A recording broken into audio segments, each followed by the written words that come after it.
دیتے ہیں اور ہم اسے عزت عطا فرما دیتے ہیں. اور یہیں سے بات شروع کی تھی میں. اور قرآن کی دوسری آیت کو میں ساتھ ملاتا ہوں. قرآن کی دوسری آیت کو میں ساتھ ملاتا ہوں. جب فرما دیا نا وَإِذَا مَرِضْتُ فَهُوَ يَشْفِينِ، جب میں بیمار ہوتا تو تو شفا دیتا. یہ نہیں کہا کہ جب تو بیمار کرتا ہے،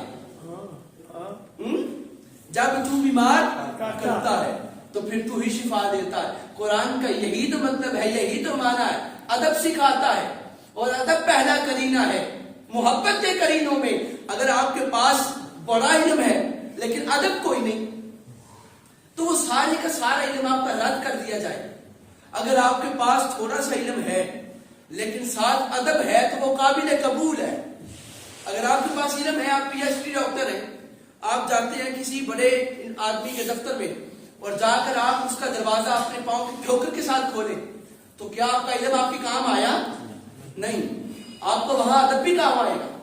تو اسی طرح جب بندہ دنیا دار کے دروازے پر جائے تو علم کے ساتھ ساتھ ادب کی بھی ضرورت پڑتی ہے. تو آپ خود سوچو، جب بندہ خدا کے پاس آئے، خدا کی بارگاہ میں آئے تو صرف علم لے کے آ جائے، کیا علم قبول ہوگا؟ بولو نہیں قبول ہوگا. کس میں کوئی پریشان ہونے والی بات ہی نہیں تھی. جب دنیا دار پسند نہیں کرتا کہ میرے پاس آنے والا صرف علم لے آئے، میرا ادب نہ لائے، جب دنیا والا پسند نہیں کرتا، خدا پسند کیسے کر سکتا ہے کہ بندہ میرے سامنے آ کے کھڑا ہو جائے نماز پڑھنے کے لیے؟ نماز کا علم اس کے پاس ہے کہ نماز کیسے پڑھنی ہے، لیکن اس کے پاس ادب نہیں ہے. اس کے پاس ادب نہیں ہے. اور نماز کا ادب کیا ہے؟ نماز کا ادب کیا ہے؟ ہم اگر پہن لیں ایسی پینٹ شرٹ کہ جس کے ساتھ واضح طور پر نظر آ رہا، اوپر کچھ لکھا ہے، ڈیزائن بنے ہیں، پھٹی ہے، پرانی پینٹ، وہ جیسے ڈیزائن بنے تو پینٹوں کے پھاڑتی پینٹوں کو پہن کر ہم آ کے مسجد میں کھڑے ہو جائیں، یہ نماز کا بھی ادب نہیں، یہ خدا کا بھی ادب نہیں. میری بات سمجھ آ رہی ہے؟ یہ نماز کا بھی نہیں ہے اور خدا کا ادب بھی نہیں ہے. نماز کو پڑھنی آتی ہے، سبحانک اللہم و بحمدک وتبارک اسمک، یہ سارا پڑھنا آتا ہے، علم اس کے پاس ہے لیکن ادب نہیں ہے. بولو اس کی کیا نماز قبول ہوگی؟ نہیں ہوتی، نہیں ہوگی. کیونکہ خدا کی بارگاہ میں عبادت اس کی قبول ہوتی ہے جو علم کے ساتھ ادب بھی لے کر آتا ہے. اگر آپ کہیں کوئی کپڑا پہنتے ہیں نا، شرٹ پہنتے ہیں اکثر نوجوان، جیسے اس بچے نے چھوٹی سی کوئی شرٹ پہنی ہوئی، ہمارے نوجوان مسجد میں آتے ہیں اور وہ جو مرضی گھر میں سلیپ ڈریس کی کوئی وہ پہن کے، سلیپنگ ڈریس کی وہ شرٹ پہن کے آ جاتے ہیں، اس کے اوپر پیچھے کچھ لکھا ہوتا ہے انگلش کے اندر. اور آپ یاد رکھیں اس مسئلے کو بھی یاد رکھیے، جب آپ نماز پڑھنے کے لیے تشریف لاتے ہیں تو آپ نماز پڑھنے کے لیے جو شرٹ، جو کپڑا پہن کر آتے ہیں، اگر اس کے اوپر کوئی لفظ لکھا ہوا ہے، پیچھے کوئی انگلش کا لفظ لکھا ہوا، کوئی دنیا دار کی بات لکھی ہوئی، اگر آپ اگلی صف میں کھڑے ہیں، پیچھے صف والے نے آپ کی کمر سے وہ بات پڑھ لی، پیچھے والے کی نماز ختم. واہ اللہ اللہ، یہ بات آتی ہو گئی، پیچھے والے کی نماز گئی، ختم ہو گئی، کیونکہ اس نے عین حالت نماز میں غیر نماز کے باہر کی کوئی چیز پڑھ لی. جس طرح اگر میں نماز پڑھا رہا ہوں یہاں پر اور آپ سارے نماز پڑھتے ہیں، جس طرح اگر کوئی باہر سے بندہ آئے اور آپ کہے السلام علیکم تو نماز کے اندر کوئی اس کے سلام کا جواب دے دے تو نماز رہ گئی؟ نہیں، آپ کی نشانی ٹوٹ گئی. تو اسی طرح جب نماز کے اندر کوئی باہر کی چیز پڑھ لی یا باہر کی بات کا جواب دے دیا تو نماز ٹوٹ جاتی ہے. آپ کی شرٹ کے پیچھے سے بھی کسی نے پڑھ لیا تو اس کی نماز بھی ختم ہو گئی اور اس کی نماز کا سارا ذمہ آپ کے اوپر آ گیا. اس لیے جہاں بھی جاؤ، جس کے گھر بھی جاؤ، جس کے دفتر میں جاؤ، جس کی بارگاہ میں آؤ، تو پھر اپنے لباس کو اور اپنے انداز کو پہلے ادب کا لباس پہناؤ تاکہ جانے آنے والے کو پتا ہو، جس کے پاس گئے اسے پتا ہو کہ اسے صرف میرا نہیں پتا، اسے میری شخصیت کا بھی پتا ہے.